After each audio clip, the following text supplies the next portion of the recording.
আরেকটা সূরা আছে ওয়াকিয়া, সূরা ওয়াকিয়া। এই সূরা পড়লে তাকে দারিদ্রতা স্পর্শ করবে না ইনশাআল্লাহ। দারিদ্রতা নিয়ে সমস্যা না? দারিদ্রতা, অভাব লেগে আছে, এমন হয়? যদি এমন হয় আপনার জন্য সুসংবাদ, আপনার জন্য আমার মুখ দিয়ে আল্লাহ পাক এটা বের করালেন যে নিয়মিত সূরা ওয়াকিয়া পড়েন। কোন সূরা? ইযা ওয়াকাআতিল ওয়াকিয়া লাইসা লিওয়াকাআতিহা কাযিবা খাফিদাতুর রাফিআ ইযা রুজ্জাতিল আরদু রাজ্জা ওয়া বুসাতিল জিবালু বাসসা।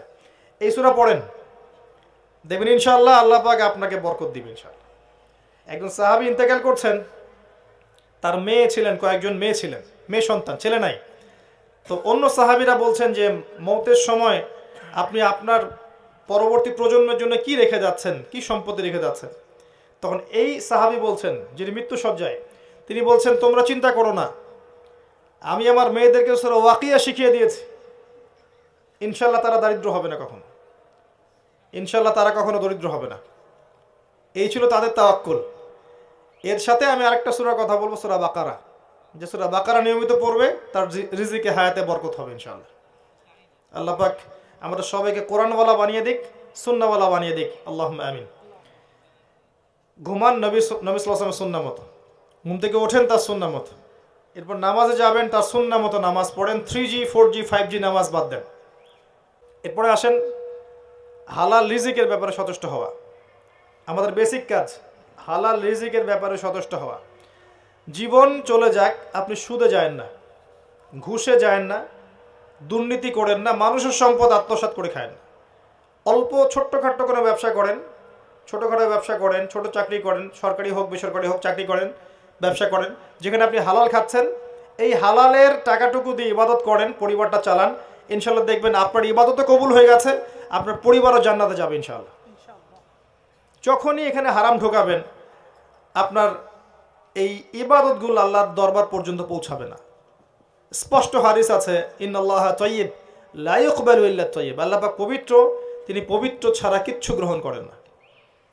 মুসাফির মানুষ যার দোয়া কবুল হয়, হয় না? মুসাফিরের দোয়া কবুল হয়, সে যা চাবে আল্লাহ দিবে ইনশাআল্লাহ। একজন মুসাফির আল্লাহর কাছে হাত তুলে দোয়া করছে, আল্লাহ আমাকে এটা দাও, আল্লাহ আমাকে এটা দাও। নবী সাল্লাল্লাহু আলাইহি ওয়াসাল্লাম বলছেন যে মুসাফিরের দোয়া কবুল হয়, কিন্তু এই ব্যক্তির দোয়া কেমন করে কবুল হতে পারে যার পোশাক, যার পানীয়, যার খাওয়ার সব হারাম? কথা বুঝতে পারছেন? এমনিতে মুসাফিরের দোয়া কবুল হয়, কিন্তু মুসাফির হয়েও যদি সে দেখা যায় হারাম খেয়েছে, হারাম পড়েছে, ওই দোয়া কবুল হবে না। তো ইবাদত কবুলের শর্তই হচ্ছে হালাল রিজিক। যাদের জন্য, আরেকটা কথা বলি, যাদের জন্য হারামে যাচ্ছেন, যাদের জন্য আপনি হারামে যাচ্ছেন, এরা আপনাকে চিনবে না আপনার মৃত্যুর 40 দিন পরে। আপনার কথা বিশ্বাস হলো না? সত্যি বলছি যে আল্লাহ পাক ছাড়া মানুষের আপন বলে আসলে কেউ নাই। হারে হারে টের পাবেন, জীবন যত আগাবে তত টের পাবেন যে আল্লাহ পাক ছাড়া সত্যিকার অর্থে আমাদের আপন বলে কেউ নেই। আল্লাহ পাক ছাড়া সত্যিকার অর্থেই কেউ আমাদেরকে ভালোবাসে না। মানুষ মানুষের অবস্থানকে ভালোবাসে, মানুষের অবস্থানকে ভালোবাসে, আর আমাদের ভিতরের আত্মাটাকে, ব্যক্তিসত্তাকে ভালোবাসে না একমাত্র আল্লাহ। প্রমাণ লাগবে আপনার? আপনি নামাজ পড়েন না, রোজা রাখেন না, জাকাত দেন না, দুনিয়ার নোংরামি করছেন, অশ্লীল কাজে লিপ্ত আছেন, আল্লাহর হুকুম আহকামের অবাধ্য হচ্ছেন, এখনও আল্লাহ পাক আপনাকে টিকিয়ে রেখেছেন, এখনও আল্লাহ পাকে খাওয়াচ্ছেন, পড়াচ্ছেন, পানীয় দিচ্ছেন, শ্বাস নেওয়ার অক্সিজেন দিচ্ছেন, বাড়ি দিয়েছেন, গাড়ি দিয়েছেন, সব দিয়ে রেখেছেন। যদি কেউ আমার অবাধ্য হতো, আমি কি তাকে এত কিছু দিতাম? যদি কেউ আপনার অবাধ্য হতো, আপনি কি এত কিছু দিতেন? এরপরেও ভালোবাসা থেকে আল্লাহ পাক এগুলো দিয়েছেন। আল্লাহ চাচ্ছেন একটা বার খালি আপনি দুইটা হাত তোলেন, সেজদা করেন, চোখের পানি ফেলে দেন, আল্লাহর কাছে বলেন আস্তাগফিরুল্লাহ ওয়া আতুবু ইলাইহি, আল্লাহ মাফ করে দিবেন ইনশাআল্লাহ। আল্লাহ পাক ক্ষমা করার জন্য অপেক্ষা করছেন, আপনার ফেরার বাকি। আল্লাহ পাক 24 ঘন্টা তার ক্ষমার হাত প্রশস্ত করে রেখেছেন, খালি আপনার ফেরার অপেক্ষায়। প্রকৃত অর্থে আল্লাহ ছাড়া আপনাকে কেউ ভালোবাসে না। আপনি আল্লাহর অবাধ্য হলেও আল্লাহ পাক আপনাকে ভালোবেসে এখন পর্যন্ত নিয়ামত দিয়ে রেখেছেন। আর যদি আপনি তওবা করে ফিরে আসেন, তাহলে তো আল্লাহ আপনার জন্য দুনিয়া উন্মুক্ত করে দিবেন। যদি আপনি আল্লাহর হয়ে যান, আল্লাহ পাক সারা দুনিয়াকে আপনার পায়ের সামনে এনে দিবেন ইনশাআল্লাহ। এই দুনিয়া কি জিনিস? কিচ্ছু না, ছোট্ট দুনিয়া। সাগরে গেলে আমাদের মনে হয় না যে আমরা কত ক্ষুদ্র? মনে হয় না? সাগরে যখন আপনারা যান, সাগর পটের মানুষ সাগরে জাহাজে যান, তখন মনে হয় না আমরা কত ক্ষুদ্র? এই দুনিয়া কি জিনিস? জান্নাতের সবচেয়ে শেষে যে বান্দা যাবে তার জন্য আল্লাহ পাক এই দুনিয়ার 10 গুণ বড় জান্নাত দিবে। মহাবিশ্বে এত এত লক্ষ লক্ষ কোটি কোটি গ্রহ নক্ষত্র আছে, যার তুলনায় পৃথিবী কিছুই না। আপনার কাছে মনে করেন বাসায় কয়েকশো মিলিয়ন মিলিয়ন ছোট ছোট 1 টাকার কয়েন আছে। 1 টাকার কয়েন মনে আছে? 1 টাকার কয়েন আপনার পুরো উঠান ভর্তি 1 টাকার কয়েন, লক্ষ লক্ষ কোটি কোটি কোটি কোটি পুরো জায়গা ভর্তি। এখান থেকে একটা কয়েন কেউ নিয়ে চলে গেল, আপনার যায় আসবে? কিছু মনে হবে? আল্লাহ পাকের পুরো মহাবিশ্বের মধ্যে পৃথিবী এত এর চেয়েও নগণ্য, এর চেয়েও নগণ্য।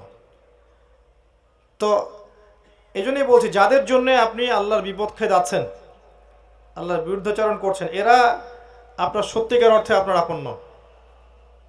আপনি ভুল করছেন। ভুল মানুষের জন্যে ভুল দরজায় করা নাড়ছেন। সঠিক দরজায় ফিরে আসেন, আল্লাহ পাক আপনার অপেক্ষায় আছেন। আল্লাহ পাক আপনাদের সবাইকে তওবা করে ফিরে আসার তৌফিক দান করুন, আমিন। এরপরে বলবো যে পারিবারিক আদর্শ সুন্দর করার চেষ্টা করুন। এটা খুব ডিফিকাল্ট, এটা খুবই ডিফিকাল্ট, কারণ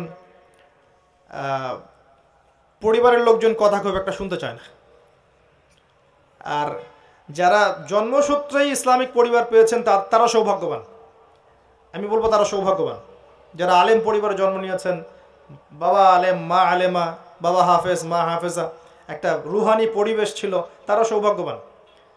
এই সৌভাগ্য সবার হয় না, 95%-এরই হয় না। বেশিরভাগই এসব বাইরের পরিবারে জন্ম নেওয়া, যেখানে বাবা হয়তো নামাজ পড়ে, মা পড়ে না, মা পড়ে, বাবা পড়ে না, হারাম রিজিক আছে, বোন পর্দা করে না, স্ত্রী কথা শোনে না, এমন না? ম্যাক্সিমাম পরিবার দেখবেন এখন এমন। এখানে ইসলামিক আদর্শ এস্টাবলিশ করা সো ভেরি ডিফিকাল্ট। এখানে আমি যতটুকু বুঝেছি এটা হচ্ছে, নিজে আগে আমল করে দৃষ্টান্ত স্থাপন করেন। অন্যরা কথা শোনে না, শোনে নাই, আমাদের কথা তো এখনও শোনে না মানুষ। আপনারা কথা শুনছেন না, দেখবেন বংশের লোকজন অনেকেই কথা শুনবে না, মনে করবে ওরা অনেক কিছু। ব্যাপারটা এমনই ছিল। ইব্রাহিম আলাইহিস ইসলামের বাবা কথা শোনে নাই, নূহ আলাইহিস ইসলামের স্ত্রী কথা শোনে নাই, নূহ আলাইহিস ইসলামের সন্তান কথা শোনে নাই, লূত আলাইহিস ইসলামের স্ত্রী কথা শোনেনি, মুহাম্মদ সাল্লাল্লাহু আলাইহি ওয়াসাল্লামের চাচারা কথা শোনে নাই। ব্যাপারটা এমনই ছিল শুরু থেকেই। নিজের মানুষটা দাম দেয় কম, বাস্তবতা এগুলা। তো নিজে আমল করে একটা দৃষ্টান্ত স্থাপন করেন, এরপর আপনি সাধ্যমতো দাওয়াত দেন বাবাকে, মাকে, ভাইকে, বোনকে, স্ত্রী সন্তানকে। এরপর স্ত্রী সন্তানকে নিয়ে আপনি স্বতন্ত্র পরিবারে থাকেন, যেখানে আপনার কর্তৃত্ব চলবে। কারণ আপনি আপনার পিতাকে চার্জ করতে পারবেন না। ধরেন আপনার পিতা নামাজ পড়ে না, আপনি কি তাকে চার্জ করতে পারবেন? তার উপরে আপনি কি কড়া হতে পারবেন, কঠোর হতে পারবেন? পারবেন না। কিন্তু আপনার সন্তান যদি 10 বছর বয়সে নামাজ না পড়ে, তখন আপনি তার উপর কঠোর হতে পারবেন। আপনি আপনার পরিবারটাকে গুছিয়ে নেন। এরপরেও যদি দেখেন দীর্ঘদিন ধরে আপনি দাওয়াত দিতেই আছেন, ইসলাম সংশোধন করার চেষ্টা করতেই আছেন, কিছুতেই কোনো কাজ হচ্ছে না, একা একা পরকালের ফিকির করেন, একাই থাকেন, পরকালের ফিকির করেন, এছাড়া কোনো গতি থাকবে না। আল্লাহ পাক তারপরেও আমরা চেষ্টা করব আমরা যেন আমাদের নিজেদের এবং পরিবার বর্গকে জাহান্নামের আগুন থেকে বাঁচাতে পারি। আল্লাহ পাক তৌফিক দান করুন, আমিন। এবং আল্লাহ পাক আমাদের সবার পরিবারে আল্লাহর হেদায়েত এবং নূর নাজিল করুন, আমিন। এরপর একটা কাজ, এটা আমাদের করা জরুরি, এটা হলো নিজেদের স্বার্থ মতো দিনের দাওয়াত দেয়া, সাধ্য মতো এবং দিনের স্বার্থে, আল্লাহর স্বার্থে, তার রাসূলের দিনকে, কোরআনকে এবং হাদিসকে মানুষের কাছে পৌঁছে দেয়া, সহজভাবে, কঠিনভাবে না, শৈথিল্যতা প্রদর্শন করে না এবং চরমপন্থায়ও নয়, উগ্রতা প্রদর্শন করে নয় এবং শৈথিল্যতাবাদী আচরণ করেও নয়, মধ্যম পন্থায় দিনকে সবার সামনে তুলে ধরা, দিনকে দুনিয়ার সমস্যাগুলোর সমাধানের মাধ্যম বানানো এবং যুগোপযোগীভাবে দিনটাকে তুলে ধরা, মানুষকে দিনের দিকে নিয়ে আসা, আল্লাহর দিকে নিয়ে আসা, রাসূলের দিকে নিয়ে আসা, নামাজের দিকে নিয়ে আসা, কোরআনের দিকে নিয়ে আসা, কোনো দলের দিকে না ডাকা। আমরা যেটা করি, মানুষকে দলের দিকে টানার চেষ্টা করি, দলের দাওয়াত পড়ে মানুষকে আল্লাহর দিকে নিয়ে আসে। আল্লাহ পাক জামাতবদ্ধ জীবনযাপনের কথা বলেছেন, এর মানে এই নয় যে আমাকে কোনো একটা জায়গায় ফর্ম পূরণ করতে হবে। বিষয়টা এমন নয়। মন থেকে সব মুসলিমদেরকে ভাই মনে করেন, ঐক্যের চেষ্টা করেন এবং আপোষে গীবত তহমত কাদা ছড়াছড়ি করেন না। সবার ভালোটুকু নেন, খারাপটুকু ছেড়ে দেন এবং ওলামায়ে কেরাম সবার জন্য দোয়া করেন, নসিহত করেন, শুভাকাঙ্ক্ষী হন। সমালোচনায়, গীবতে, তহমতে, আত্মহমিকায় সময় নষ্ট করেন না। দিনের কল্যাণ হয় এমন কিছু করেন, মানুষকে আল্লাহর দিকে ডাকেন।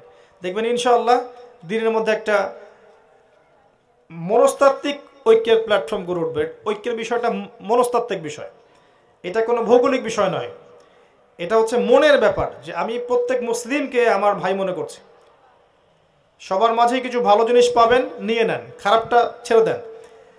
আল্লাহর দিকে ডাকেন, কোরআনের দিকে ডাকেন, রাসূলের দিকে ডাকেন, ইসলামের দাওয়াত দেন। আপনার কাজে দিন ইসলামের কোনো খেদমত হোক, কোনো কল্যাণ হোক, এমন কিছু করেন। একটা মসজিদ হোক, একটা মাদ্রাসা, একটা শিক্ষা প্রতিষ্ঠান, একটা এতিম প্রকল্প, একটা ইসলামিক এনজিও, কিছু একটা করেন যেটাতে আপনার দিন উপকৃত হয়।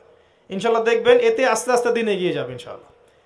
আর এখন আমরা যে জায়গায় আছি উম্মাহ, এই জায়গায় অনেক বড় স্বপ্ন দেখার চাইতে এই প্রাইমারি লেভেলের কাজগুলো খুব বেশি ইম্পর্টেন্ট। এবং ঊর্ধ্বতন কর্তৃপক্ষ যারা আছে তাদের হেদায়েতের জন্য অলওয়েজ দোয়া করবেন।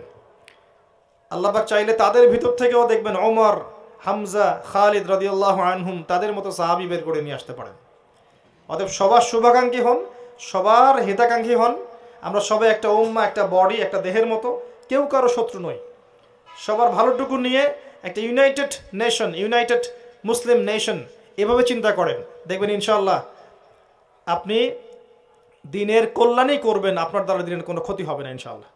আল্লাহ পাক আমাদের সবাইকে কথাগুলো বোঝার তৌফিক দান করুন, আমিন। এবং আল্লাহ পাক আমাদের সবাইকে হেদায়েত দান করুন, আমিন। উপরের লেভেল থেকে নিয়ে নিচ পর্যন্ত যারা আমরা যেখানে আছি, সবাইকে যার যার জায়গা থেকে দিন ইসলামের জন্য কাজ করার তৌফিক দান করুন, ইসলাম পালন করার তৌফিক দান করুন, ইসলামটাকে সঠিকভাবে বোঝার তৌফিক দান করুন। এবং ইসলাম নিয়ে যত বিরূপ মন্তব্য মানুষের মাঝে আছে, এগুলোকে ভুল প্রমাণ করানোর তৌফিক দান করুন কাজের মধ্য দিয়ে।